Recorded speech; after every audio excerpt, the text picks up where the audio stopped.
They told me to apologize before stepping into the home I built with my husband. Instead, I sold it behind their backs.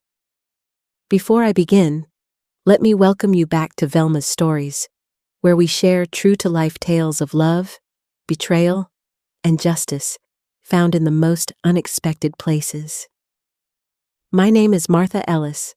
I'm 76 years old, and today I want to share a chapter of my life I never thought I'd tell.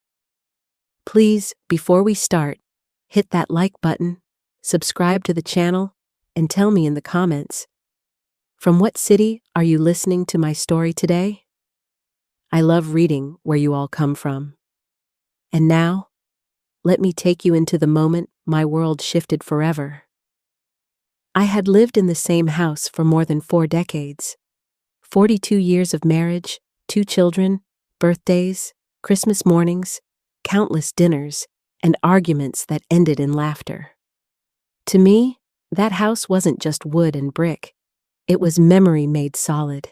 It carried the echo of my husband's laugh, the pitter-patter of little feet, the smell of Sunday roasts that lingered in the curtains for days.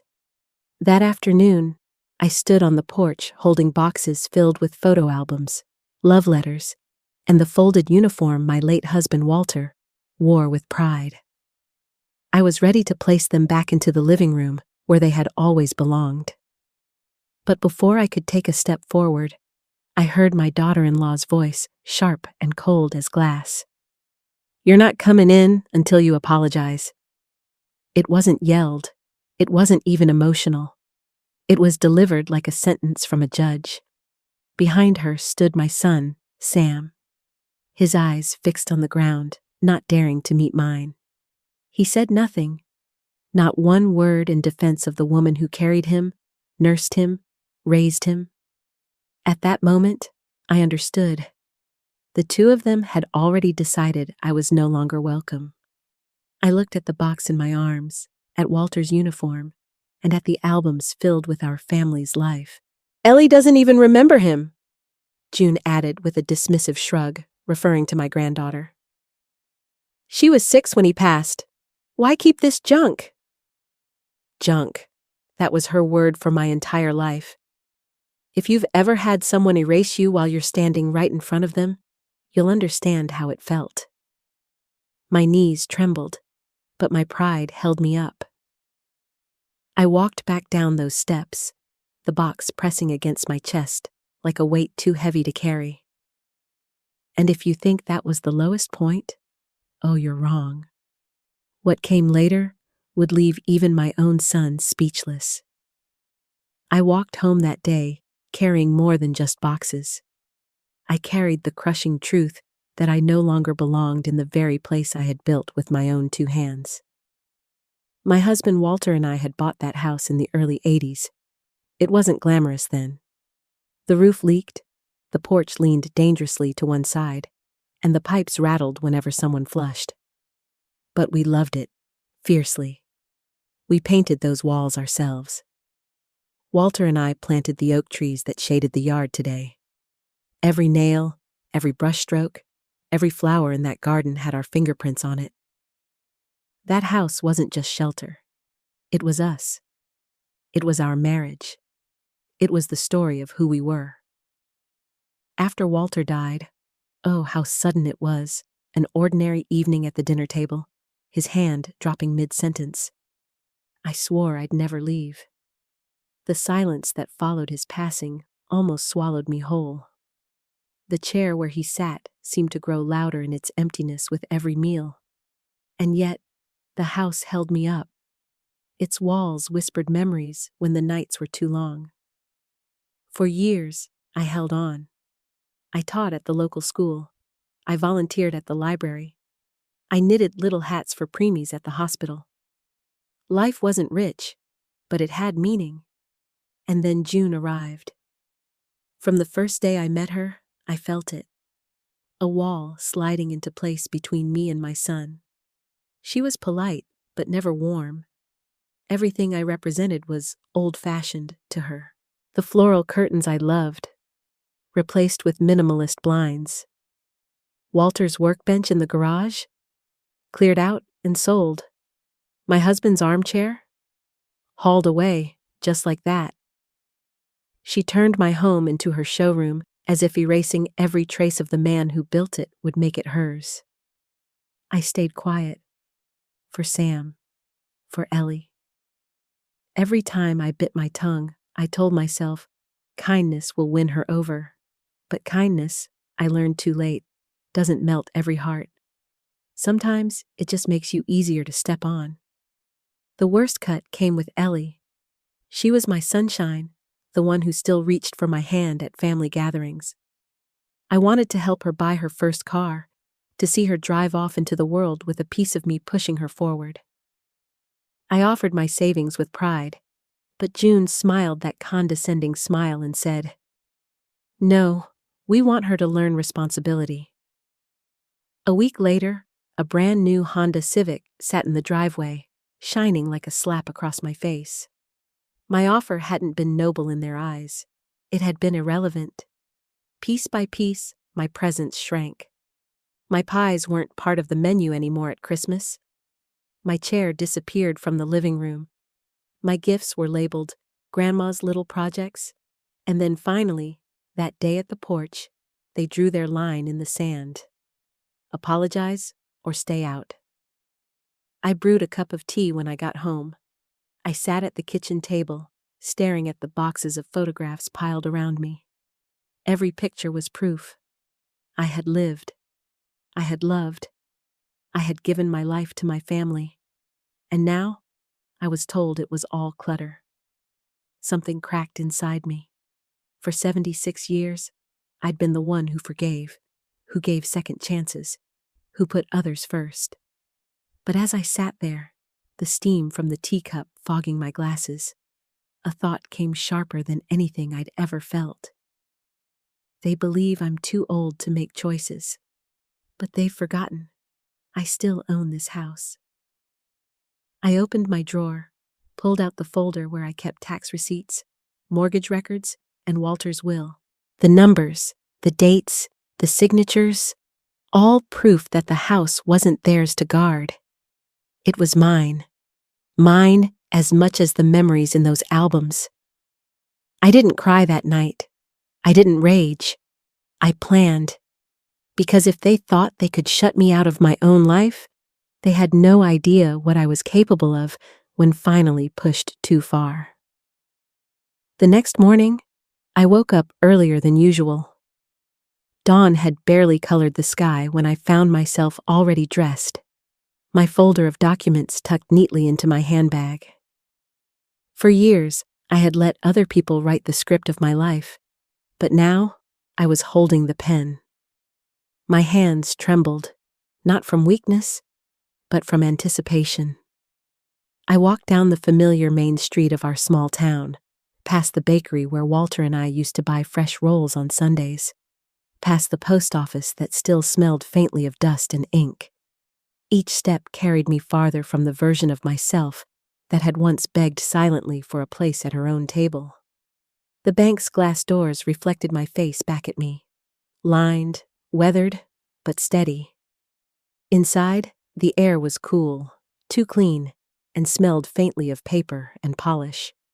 A young receptionist with perfectly pressed hair offered me a professional smile, the kind reserved for people they assume are there to deposit pension checks.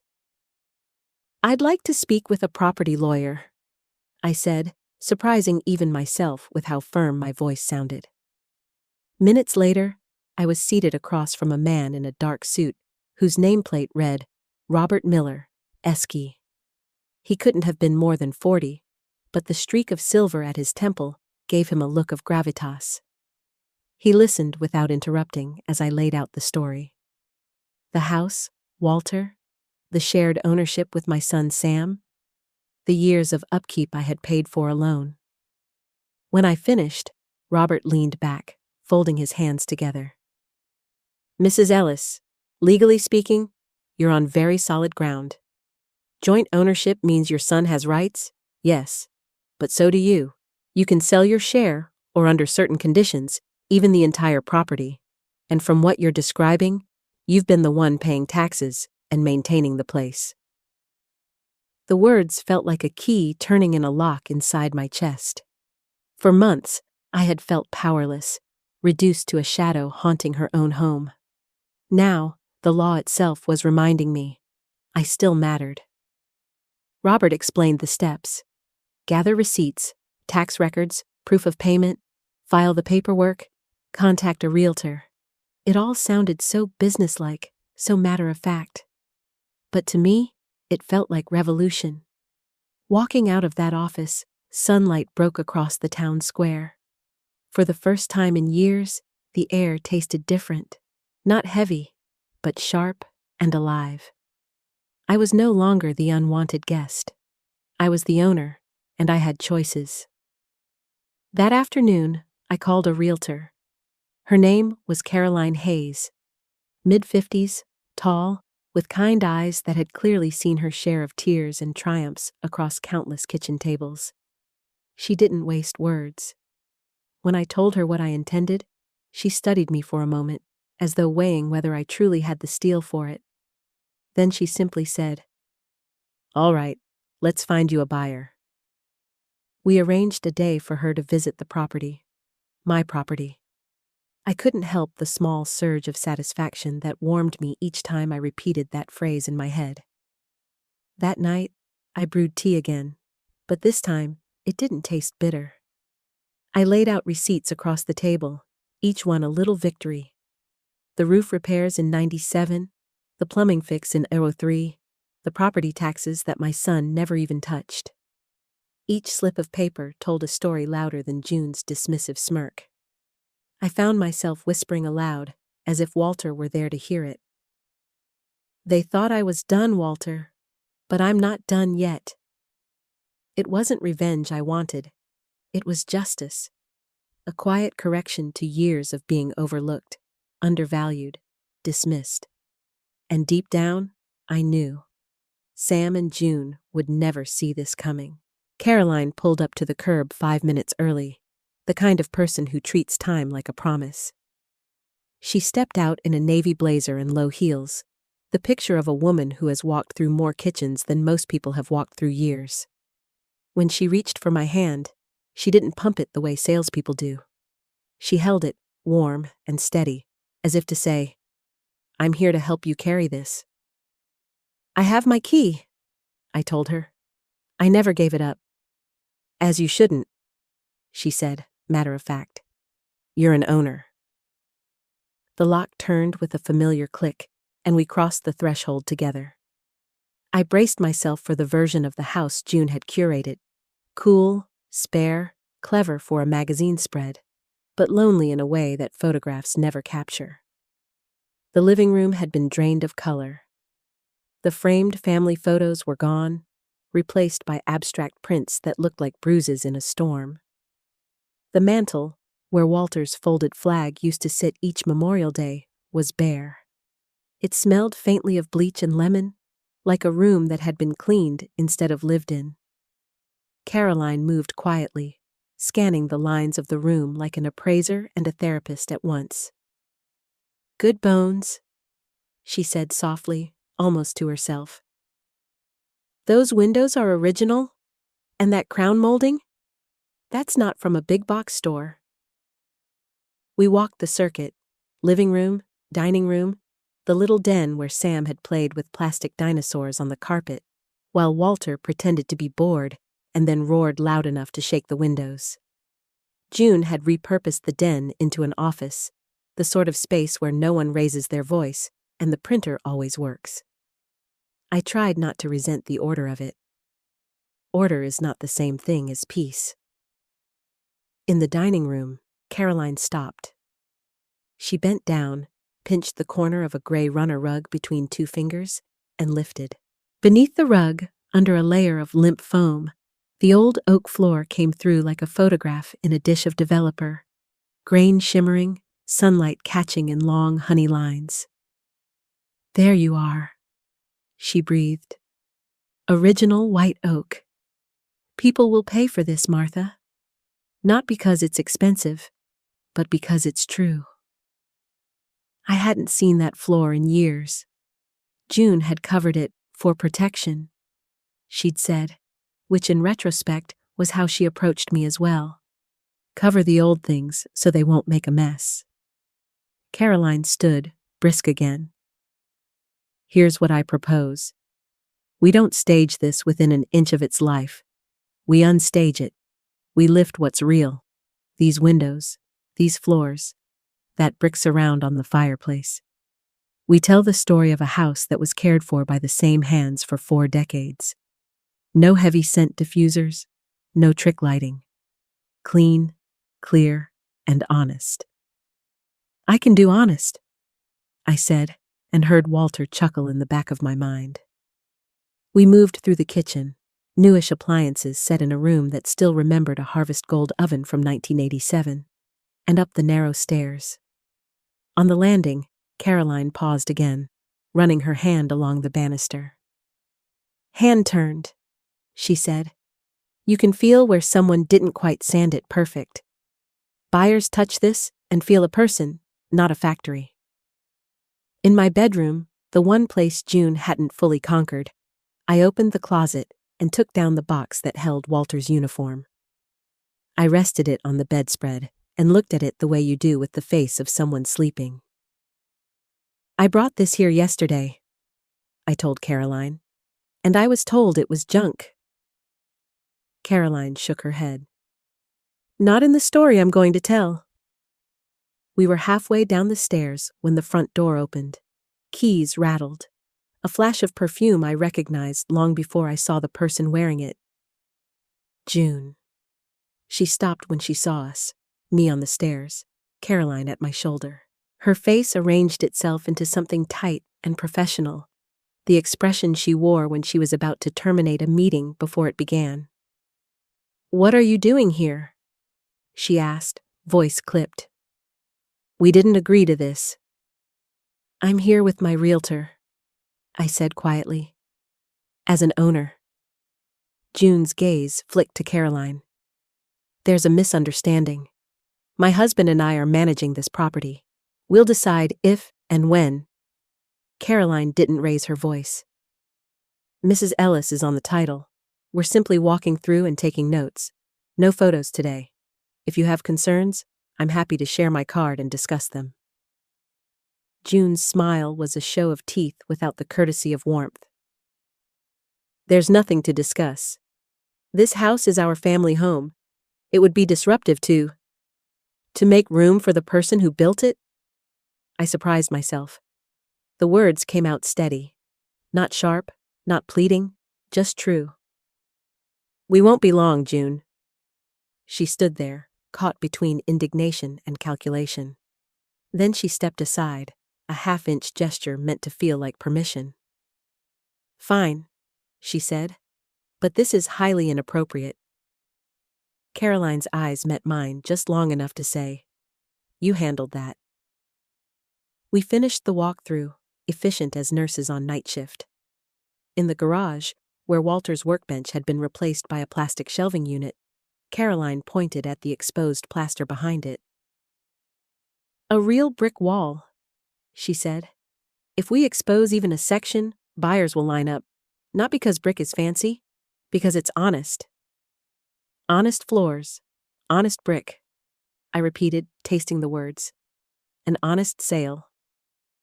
Back in the driveway, June hovered at the threshold like a sentry who had lost her orders.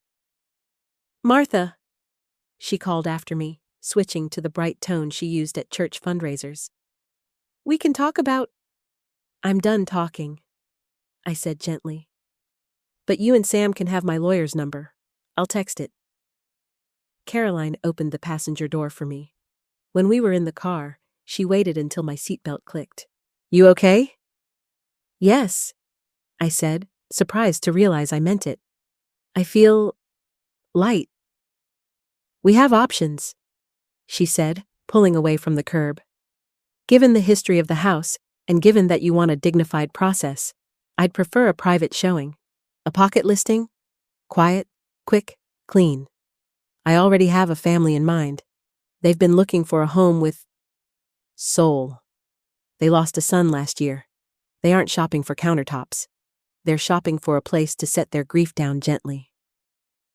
The words, grief, gently, lapped at my ribs like water finding shore. Do you think they'll like it? I think they'll see it, she said. And that's rarer. We set a date for the private showing, 2 days hence, while Sam and June would be at work. Caroline asked if I wanted to be there. For a heartbeat, I did.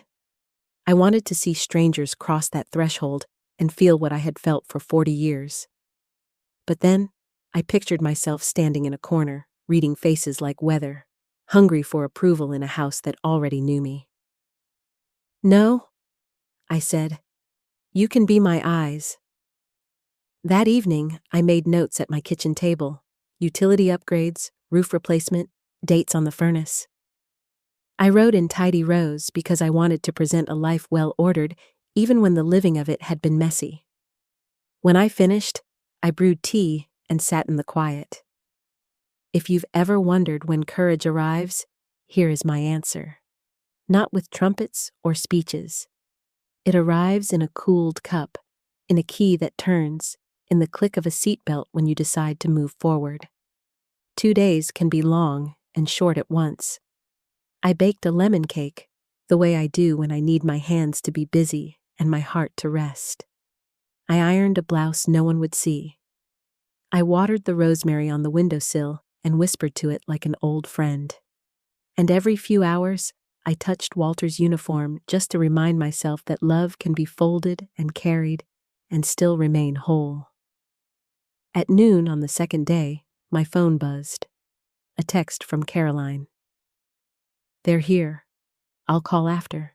I set the phone on the counter and forced myself to stand still. The clock's second hand stitched silver thread through a very long minute. I thought of the oak floors, the brick, the banister that still knew the shape of a boy's palm. I thought of the way June said apologize, and the way that word had bounced off the walls like a fly with no window to find. 27 minutes later, my phone rang. Caroline didn't bother with preamble. Her voice was low, almost reverent. Martha, they walked in and didn't speak for a while. They just stood. Then the wife touched the banister and cried. She inhaled. They'd like to make an offer. All cash, no contingencies, and they want to close quickly, if you're ready. I closed my eyes. The room felt bigger, the air easier to breathe. I'm ready. Then let's do this, she said. I'll draft everything tonight. When we hung up, I pressed my palms to the kitchen table and let the world settle. I wasn't giddy. I wasn't triumphant. I was right-sized, finally, inside my own life. I texted Sam. A buyer has made an all-cash offer. My attorney will reach out with details. We can talk after you've read them. I watched the typing dots appear, vanish, appear again, like minnows in shallow water. No reply came. By evening, Caroline had sent the draft documents. The numbers were plain, the terms clean. There was nothing sneaky in them. Just a transfer of bricks and boards from one set of hands to another. A handoff at the end of a very long relay. I signed my name where it asked for Martha Ellis, in ink the color of late cherries. I had never liked e-signatures. Some things deserve the weight of your hand on paper. I slept well for the first time in months. In the morning, my phone erupted. Sam, at last. His message came in hot, words piled on words. You can't do this. It's our family home. You're punishing us. This is betrayal. I stared at the screen until the letters blurred. I typed once. It isn't betrayal to stop betraying yourself. I didn't send it. Not yet. Because an hour later, a new call came in. Caroline again, voice steady but urgent. We have a wrinkle, she said. June has contacted someone. They're threatening to block access and delay closing. She paused, letting the silence widen just enough. And the buyers? I asked. They've raised their offer, she said softly, and added a note you should read. The envelope was cream-colored, the kind you see at weddings or funerals. Caroline slid it across my kitchen table as if it carried more than paper inside. They asked me to deliver this personally, she said. The offer is already strong, but they wanted you to understand why they chose this house. I held the envelope between my fingers, feeling the weight of words I hadn't yet read. For a moment, I was afraid. Not afraid of losing the sale. Afraid of what truth might spill out from strangers who already seemed to understand my home better than my own son did. With a careful tear, I opened it. The handwriting was neat, but not practiced. A little uneven, like someone who didn't write often, but meant every stroke. Dear Mrs. Ellis, we walked into your home today and felt something we haven't felt in 2 years. Belonging. Our son Jacob died in that time, and ever since, every place we've lived has felt temporary, borrowed, hollow. But when I touched the banister in your house, I felt him again. It wasn't about the wood. It was about the history, the sense that life had been lived there fully, with laughter and love and even loss. We don't want a perfect house. We want a true one, and yours is true. If you choose us, please know we will not erase what you've built. We will honor it. We will let the walls breathe again. We will fill it with family the way it was meant to be. And every time we sit at the table, we will think of the family who came before us. Thank you for considering us. Signed, simply, David and Maria. By the time I finished reading, the page blurred with my tears. Caroline reached across the table, resting her hand on mine. They're not buying a house, Martha. They're buying the chance to heal. I nodded, clutching the letter as though it were a lifeline. For the first time, the thought of strangers living in those rooms didn't sting. It soothed. They weren't strangers anymore. They were stewards. Just as I was folding the letter back into the envelope, my phone buzzed. A message from Sam lit up the screen. Mom, what are you doing? You can't just sell out from under us. This is reckless. Another came seconds later. June says this violates everything we've built as a family. You're destroying our structure. Structure. That word again. As though family were scaffolding instead of flesh and blood. I typed slowly. Sam, this isn't betrayal. This is me choosing not to disappear. But before I pressed send, another knock came at the door. June. She stood there, perfectly dressed as always, her blouse crisp, her smile polished into something sharp. Behind her, Sam lingered, his hands shoved in his pockets like a boy sent to the principal's office. Can we come in? She asked, voice sweetened but brittle. For a moment, I thought about saying no, about closing the door the way she had closed it on me. But Walter's voice whispered in the back of my mind. Face them, Martha. You're stronger when you face them. So I stepped aside. June wasted no time. She sat at my kitchen table like it was her own, crossed her legs, and fixed me with eyes that didn't blink. We need to discuss this sale, she said. It's not acceptable. This house is Sam's legacy, Ellie's legacy. To give it to strangers, to give it to people who will cherish it, I cut in. My voice surprised me. Calm, firm, not the wavering tone of a woman begging to be heard. Sam shifted uncomfortably. Mom, please, can't we find another way? I laid the letter from David and Maria on the table and slid it toward him. Read this, I said softly. And tell me they don't deserve that house more than people who see it as nothing but walls and control. Sam's eyes flickered over the words. His shoulders sagged, just slightly. But June? She didn't even glance down. She kept her gaze locked on me, hard as ice. You're making an emotional decision, she said crisply. And emotional decisions ruin families. I leaned forward, finally meeting her stare head-on. No, June.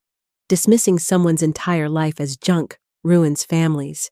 Shutting out the woman who raised your husband ruins families. Demanding apologies just so I can step into the home I built ruins families.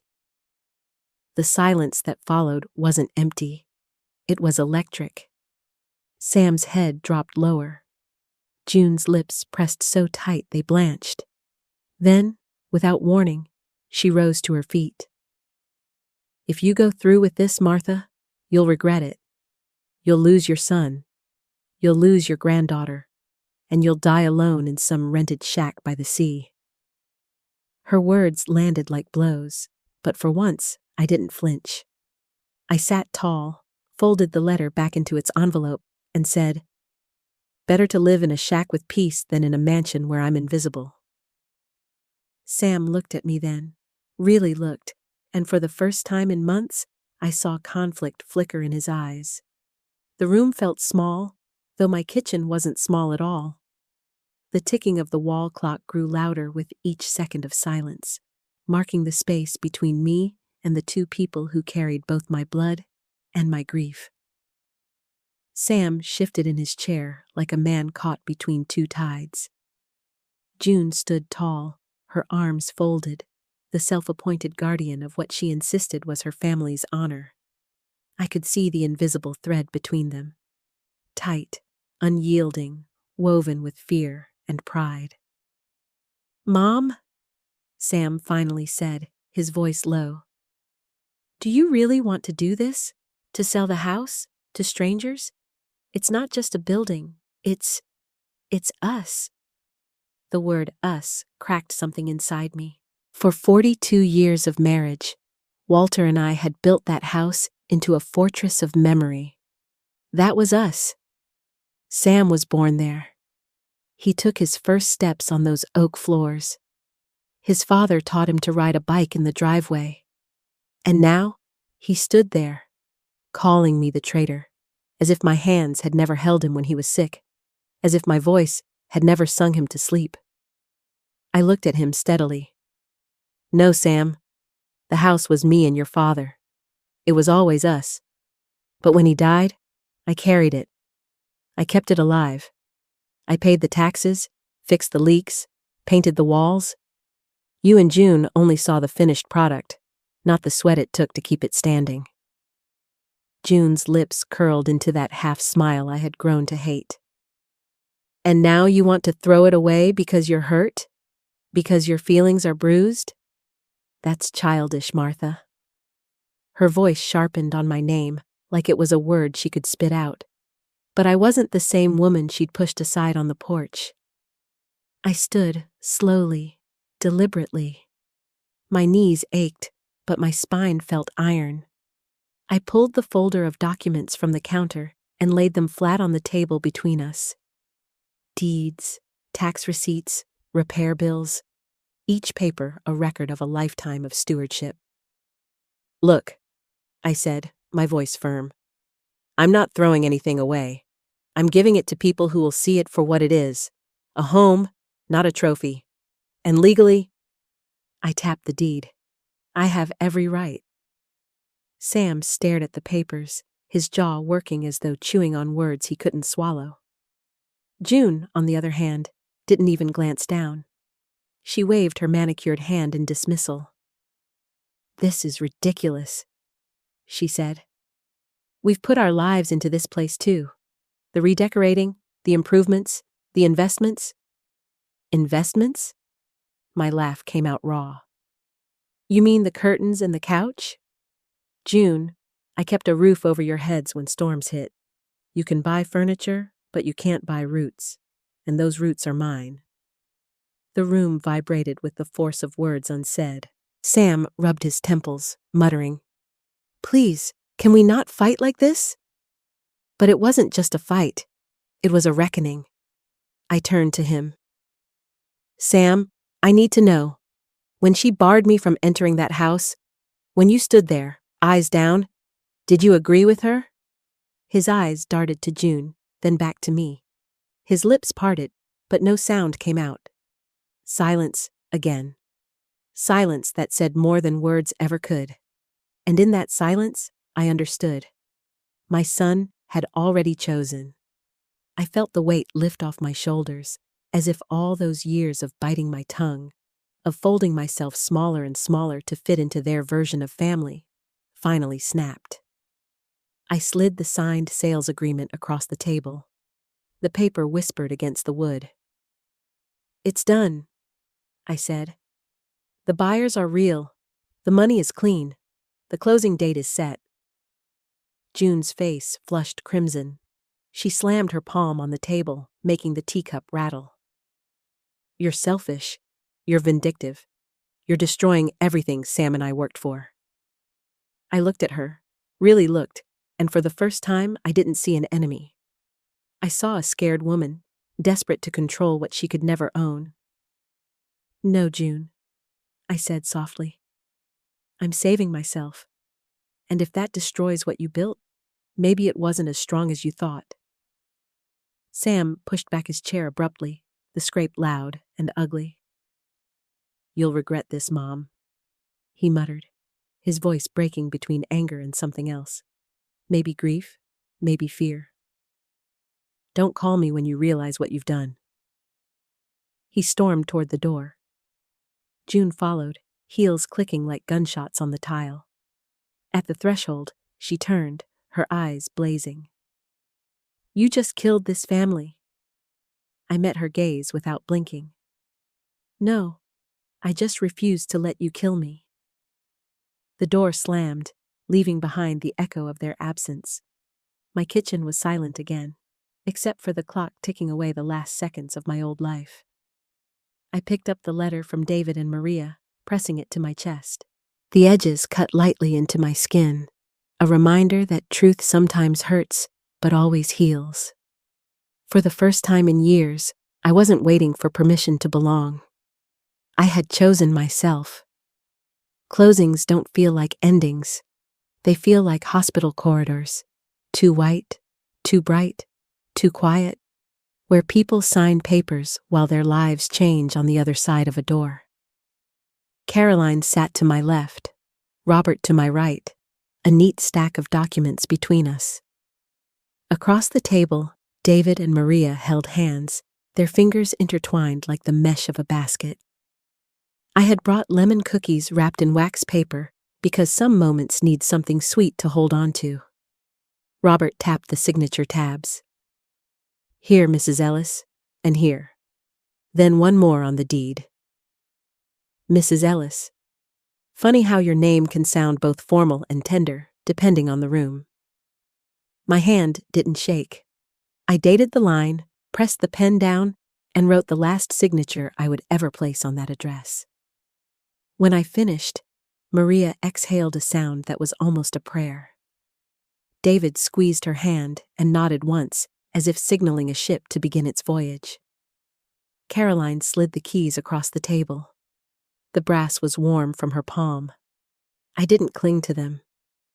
Keys are not love. They are permission. I had given permission for decades. Today, I was giving it to someone who would use it kindly. "Congratulations," Robert said. There was no flourish, just the soft gravity of a good man doing careful work. We stood. There were polite smiles, then a quiet that asked for something more.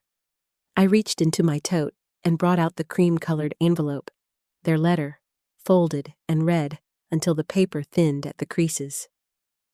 I held it out to Maria. "You gave me this when I needed to know the house would be seen. Keep it so it remembers who you are." Her eyes filled. "We'll take good care of it," she said. "Of all of it." Outside, the afternoon had turned the color of warm honey.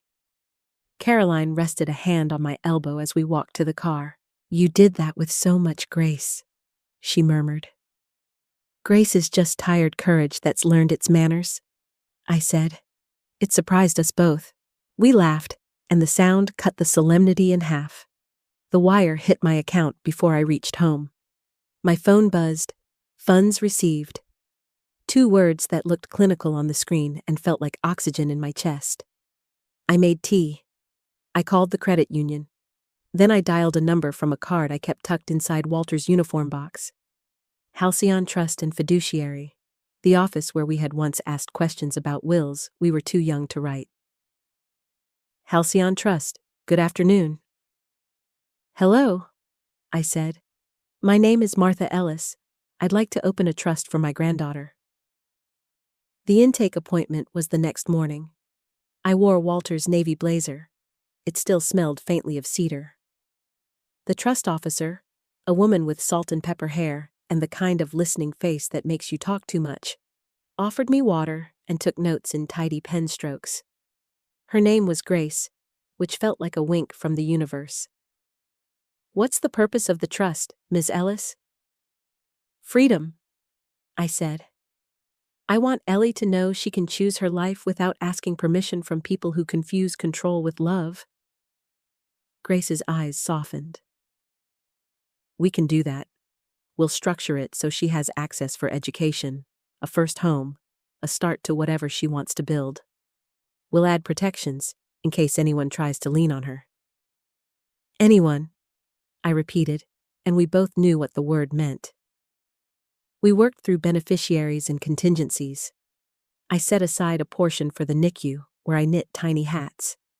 I listed the library, the food pantry, the scholarship in Walter's name for trade school students who fix things with their hands. The rest went to the Eleanor Ellis Independent Life Trust, with a note in the file. To be shared with Ellie when she is ready, not a day sooner, not $1 with strings. Grace pushed a final document toward me. This is your letter of wishes. It's not legally binding, but trustees read it when they make decisions. Say what you want her to know. I took the pen. The room blurred, except for the page. Ellie, I wrote, you are not a responsibility to manage. You are a wonder to behold. If this money can unhook you from anyone's approval, especially mine, then it has done holy work. Use it to build your life. Travel lightly. Love with both hands. Choose kindness, but do not confuse it with permission to be erased. When in doubt, bake a lemon cake and sleep on it. I dotted the final period and felt a small weight lift from behind my heart. On the way home, my phone erupted. Sam. The first message was frantic, the second furious, the third flat. We just got a notice from the title company. You sold, to strangers. You've humiliated us. The fourth arrived before I could type a reply. This is a betrayal. I typed carefully. Sam, I chose not to betray myself anymore. That's different. The dots danced, then stopped. A minute later, June's number flashed. I let it go to voicemail. She didn't leave a message. She preferred the kind of battles that left a record. I baked a lemon cake because my letter had ordered me to, and because my hands needed a job. While it cooled, I sorted the last of the boxes, photos to be scanned and mailed to Ellie later. Walter's medals for the shadow box I planned to hang above a modest mantel in the place I was going to rent by the sea. A handful of loose snapshots I tucked into the pocket of the blazer, because sometimes you need to carry love like a receipt. Near dusk, there was a soft knock. I opened the door to find Ellie framed in the porch light, her hair pulled into a college girl ponytail. No makeup, eyes bright and wet. Grandma, she said, and in that single word there was relief and apology, and something like pride. I pulled her in. She smelled like shampoo and library dust. We sat at the table with warm cake and cold milk, a pairing that has forgiven many things in this world. I heard, she said. Well, Mom is saying a lot. Dad is quiet. Some people talk when they're afraid, I said. Some go silent. Both feel like being left out in the rain. I'm sorry, she whispered. For the porch, for all of it. I should have said something. You don't owe me bravery for my story, I told her. You owe yourself bravery for yours. We ate in companionable silence. When she finished, I slid a small sealed envelope across the table. Her name was written on the front in my careful script. What is it? It's not money, I said, and she laughed, surprised. It's a letter, for a day when you need to remember what you're made of. Don't open it now. Wait for a hard day, the kind with dentist chairs and missed buses, then read it with tea. She tucked it into her tote like a treasure. Will you be okay, Grandma? I already am, I answered, surprising us both with how true it felt. I signed a lease today, a little place near the water. The rosemary grows wild in the yard. Her smile came like sunrise. Can I help you move? Yes, I said. But we're going to carry the light things first. Heavy things can wait until we're laughing. We hugged at the door. She walked down the steps, then turned back. They won't take this well, she warned quietly. Mom especially. I know, I said. It's time someone didn't. After she left, I washed the teacups, dried them with the good towel, and set them back in the cabinet of a kitchen that was no longer mine, and yet had never felt more like it belonged to me. When the night settled, I took Walter's uniform from its box and laid it across the bed. I pressed my palm to the fabric, as if checking for fever. We did it, I told him. We put the house in hands that can hold it. The phone buzzed on the nightstand, one last time. A text from an unknown number. This is Maria. We're in the house. We lit a candle and said your names. Thank you. I lay back, let the darkness roof over me like a cathedral, and finally slept without waking to count old hurts. In the morning, the sea air was already in my lungs before I'd even moved. I brewed coffee, called the mover for Saturday, and stacked the boxes by the door. That was when tires crunched on the driveway gravel and a shadow crossed the frosted glass. A knock, hard, insistent, the rhythm of a verdict. When I opened the door, Sam stood there, eyes red-rimmed, jaw set. June hovered behind him, arms crossed, chin high. He held a folded document in his hand. Mom, he said, we need to talk, now. And just like that, the last battle I hadn't wanted to fight arrived on my porch, carrying a paper that would try to unwind what I had just done. Sam's hand shook as he held the folded paper, though his jaw was locked tight. June stood just behind him, arms crossed like a general preparing for battle.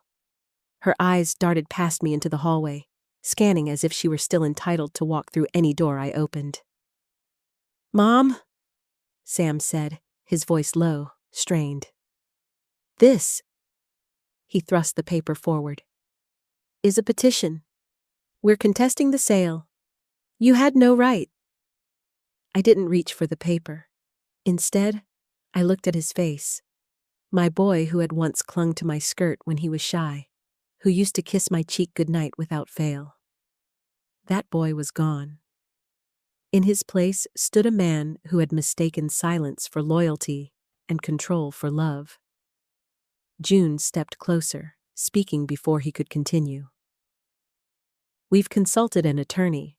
Family assets can't be liquidated without consideration for legacy. You've overstepped. Legacy. Always that word on her tongue, spoken like a shield, when what she really meant was possession. I finally took the paper, unfolded it, scanned the jargon. Words like injunction, irreparable harm, temporary order. It was flimsy, rushed, more scare tactic than substance. Robert had already warned me they might try something like this. You think this will scare me? I asked quietly. June smiled thinly. It's not about fear. It's about reality. You can't just erase us. My voice came calm, steady. Erase you? I spent years trying to include you, June. I let you repaint the walls, sell the furniture, rewrite the history of every room. And Sam? I turned to him. I let you stand silent while she told me to beg for entry into the home your father and I built. I didn't erase you. You erased me. I'm simply refusing to disappear. Sam's shoulders slumped, but his eyes stayed fixed on the ground. He couldn't meet mine. June's chin rose higher, a queen in a battle she thought she was still winning. Mom, Sam whispered finally, his voice cracking. If you do this, if you really go through with it, you'll lose us. I let the words hang in the air. Once, they would have cut me to pieces. Once, I would have bargained with silence, folded myself into apology just to stay close. But now, with the sea air already in my lungs, with Ellie's trust signed and safe, I heard the truth under his threat. I had already lost them. You can't lose what's already walked away, I said softly. June's face hardened. Ellie will resent you for this. No, I answered. Ellie will understand one day that I chose her freedom over your control. I've left her more than money. I've left her proof that she doesn't have to bow just to belong. The silence grew heavy, thick with truths no one wanted to speak. I held out the petition, folded it neatly, and placed it back into Sam's hand. You can file this if you want, I told him. But I've already spoken to Robert. The sale is final. The deed is recorded. There's nothing to undo. Sam's breath shuddered. He looked older than his years, worn from carrying June's sharpness and his own cowardice together. For a flicker of a second, I thought I saw the boy he used to be. The boy who had once planted tulips in the yard with his father, dirt on his cheeks and hope in his hands. But the flicker passed. June tugged at his arm. Come on, Sam. We're wasting time here. He hesitated, staring at me. Mom, I don't know how to forgive this. I stepped closer, resting my hand lightly on his arm. Then don't, I said. Don't forgive it. Just live with it. Sometimes love means carrying truths you don't like. I still love you, Sam, but I will no longer vanish for you. June yanked his arm free. Her heels struck the porch hard as she turned away. Sam followed, slower, his head down. They walked to the car, and for the first time in my life, I didn't follow, didn't call after him. I let them go. The petition crumpled in his hand as he slid behind the wheel. The engine roared, the tires spat gravel, and then they were gone. The air was quiet again. My porch, my steps, my choice. I went back inside, poured myself tea, and carried it out to the small garden where Walter and I had once planted roses. They had grown wild now, untamed, stubborn in their bloom. I sat among them and whispered into the breeze. I didn't lose, Walter. I finally won. That night, Ellie came again. She dropped her backpack on the floor, curled up beside me on the couch, and laid her head on my shoulder. Dad's upset, she said softly. Mom's furious, but Grandma, I'm proud of you. I kissed her hair. Tears I hadn't shed in weeks finally came, not bitter, but clean. I did this for you, I whispered, so you'll never forget you deserve to take up space. Ellie lifted her head, her eyes bright. You know what Dad told me once? That strength skips a generation. He was wrong. It doesn't skip. It waits. And now it's with you. I smiled, pressing her hand in mine. And after me, it's with you. Later, when she had gone, I stood in the empty house one last time. The walls were bare, the furniture gone, but I felt no ache. Houses hold stories, yes, but only if you keep telling them. And I had carried mine forward. At the door, I turned the key for the final time. The lock clicked, not like an ending, but like a blessing. I whispered aloud, so even the silence could hear. I am not an intruder in my own life. I am the owner of it. And with that, I stepped into the night, the sea calling me home. This was the day I stopped begging for permission to exist and started living free.